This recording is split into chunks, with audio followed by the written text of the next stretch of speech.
Next one is number 10. Number 10, they give you a triangle drawn on a map. It's got three sides of 8, 12, and 13. 8 being the smallest, 13 being the largest. Put small here, LG for that one. So that means this has to be the small, and this has to be the largest. This has to be the medium. Medium right there, right the middle number. So I'm going to compare those two. I want to find the value of x. So I'm going to take 139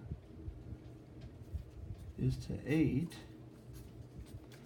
as x is to 13.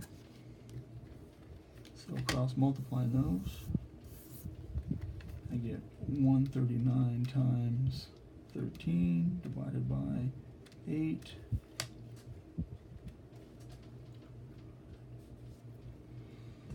Alright, so now I get 8x is equal to, let me do 13 times 139, gives me 1802.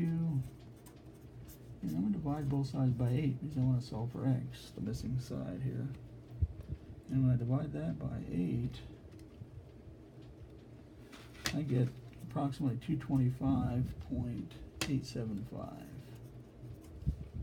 Alright, and that's going to be kilometers. Okay, that's what our real life distance would be, 225, which in this case is 225.9 rounded off on our answer sheet. Little squiggly lines there, and that answer would be A. So you should have got A for number 10. All right. Let's move on to number 11 here. All right, number 11, suppose that theta is in a standard position and given a point in the terminal side of theta, give the exact value of the indicated trig function for theta. This is number 11. So the first thing I'm going to do is I want to plot 0, -9. So 0, -9 is going to be 0 going across and down here at 9. So what I'm going to do is I'm going to draw me a real small triangle with a 0 here since there's no x value and a -9. And I need to find my r. Well, if you recall, r squared is equal to x squared plus y squared. R squared is equal to 0 squared because there's no value for x, and then 9 squared. R squared is equal to 0 plus 81. R squared is equal to 81. And I'm going to take the square root and take the positive value of the square root, because we are talking about length. So r is equal to 9. Alright, so now I know my 9, and I'm looking for cosecant. Okay, so cosecant is 1 over cosine. Well, if you recall, cosine is x over r. Therefore, if you take the reciprocal of that, I need sine. Sorry about that. I don't want sine. Sine theta is y over r, and I want the reciprocal of that, which would be, so cosecant would be r over y. So what is our r? Our r is 9, and our y is -9. So it looks like our cosecant is going to be -1. -1, and that is, the answer for that one is D, -1. Cosecant goes with sine. Had that backwards there, a little cosine, a little mix-up. So cosecant goes with sine, and r over y is 9 over -9, which in this case reduced is -1. So the cosecant of theta is -1. All right. All right, next one is number 12. I'll plot the point as well as I did like on number 11. I'm going to go over 6, and I'm going to go up 8. Draw me a little triangle here. Remember, always draw your line to the origin, from the origin to your point. Drop your perpendicular all the way to the x-axis. Theta is here, just like theta was over there. Theta is here, and they're telling me the x value is 6, and they're telling me the y value is 8. And again, I need to find my r. Okay, let me draw a line over here. So r squared is equal to 6 squared plus 8 squared. R squared is equal to 36 plus 64. R squared combined, you get 100. And when you get rid of that square, we're going to square root both sides. So r is going to be the positive value of 10. So now I know my r is 10. Can I find cosine? Well, cosine is x over r, if you recall. So, toa, and we're looking for the ka right there. So now cosine is equal to x. My x value was 6, and my r value, which we found, was 10. So cosine theta is equal to, reduced, divide those by 2, divide that by 2, and we get 3 over 4. Our answer is 3 over 4, and that matches A on our answer sheet. So we should have got A for number 12. All right. Number 13. An equation of the terminal side of an angle theta in standard position is given, along with a restriction on x. Find the indicated trigonometric function value of theta. So instead of giving us a point like they did on number 11 and 12, they're going to give us an equation.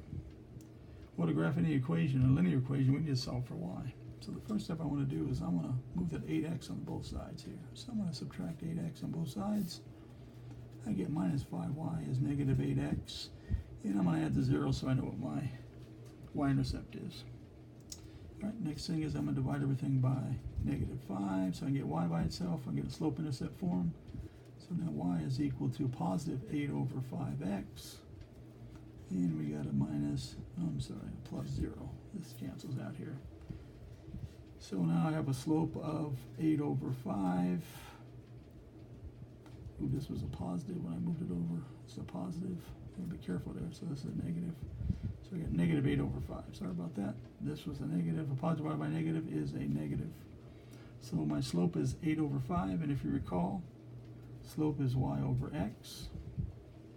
And my y-intercept is 0. So I'm going to start at 0. So I'm going to start at 0. And I'm going to go down 8. So let's hypothetically go down 8. And I want to go to the right 5. So there is my point there. Drop my perpendicular to the x-axis. My x is 5, positive, and my y is negative 8. Just like the previous problems, I need to find my r. R squared is equal to x squared plus y squared. R squared is equal to 5 squared. And don't forget to put that in parentheses, negative 8 squared. R squared is equal to 25 plus 64. And R squared is equal to 25 plus 64 is 89. And we get R squared is equal to 89. We're going to take the square root, get the positive root of that. So R is equal to the square root of 89, which has no perfect squares. So we're going to leave it at 89. So R is equal to the square root of 89. And we got to get our other triangle here too. We should have drawn that first. And we want cosine x to be greater than 0. So here's our line. We have possible two triangles, but in this case, they want greater than 0. So the triangle we're using is this one and not this one because we want greater than 0. X is greater than or equal to 0, go in this direction. So this triangle would not apply. So then we have this triangle. All right, so we have this triangle. We're trying to find cosine. What is cosine? Well, cosine, as before, is x over r. And what is our x? Our x is our 5, and we found the square root of 89 for r. But remember, you can't leave a square root of 89 in the denominator for algebra rules. So when I get done here, I'm going to multiply top and bottom by 89, so I have 5 square root of 89 over 89. This is my final answer. And the answer for that one is going to be D. D. So the answer for that one is D. All right, quite a few steps here. First thing you're going to do is you want to solve for y. Make sure you have the right sign like I didn't, but I applied to that, changed that. Solve for r, that was our second step. Okay, after we graphed it, we had to pick what graph we want to use, which triangle, it's going to be the left or the right. In this case, it told us to use the right because it was greater than 0. We did that. We got a 5 square root of 89 over 89 because we're looking for cosine, which is x over r. X is 5, r is the square root of 89. We rationalized the denominator, so we get 5 square root of 89 over 89. And the answer for that one should have been D. All right, number 14. This says we're going to take 9 times the tangent of 360, and we're going to square that, minus 7 times the sine of 180, and we're going to square that, plus 5 times cosecant squared of 270, and we're going to square that. Well, I know it's going to be 9 times something, so I'm going to look on my chart. And on my chart, I'm looking for tangent of 360. Here's 360, here's tangent. Well, tangent of 360 is 0. So this is 0. And I could have put that in my calculator as well if I didn't have my chart. I could have typed in the tangent of 360. It would have gave me a value of 0, just like I got here. So 0. All right, so I got 0 for that one, so that's going to become 0, minus 7 times whatever sine is. So what is the sine of 180? Sine of 180 is 0, so that's 0 as well. So we got minus 0. Here we got plus 5 times. We want to look for cosecant. Now to get the cosecant in the calculator, you got to do 1 over sine of 270, and you still got to square that value. So now you get 5 times. We're going to do 1 divided by the sine of 270, which gives me negative 1. 5 times negative 1 is negative 5. So in the end, I'm going to have 0 minus 0, which cancels out, and then a minus 5. So my answer is negative 5, which in my negative 5 is A. Should be negative 5 is your answer, but the answer on the answer sheet is A. All right. Cotangent squared 90 degrees minus secant of 180. Cotangent's really the reciprocal of 1 over tangent of 90 degrees, and we still have to square it. Secant is 1 over, secant goes with cosine, so it's cosine of 180. All right, so 1 divided by tangent of 90, close that, and we get equals error. So if you flip that over, that's going to be 0, because the reciprocal, this gave us an undefined. Undefined is really 1 over 0. If we flip it over to get the reciprocal, it's going to be 0 over 1, which is 0.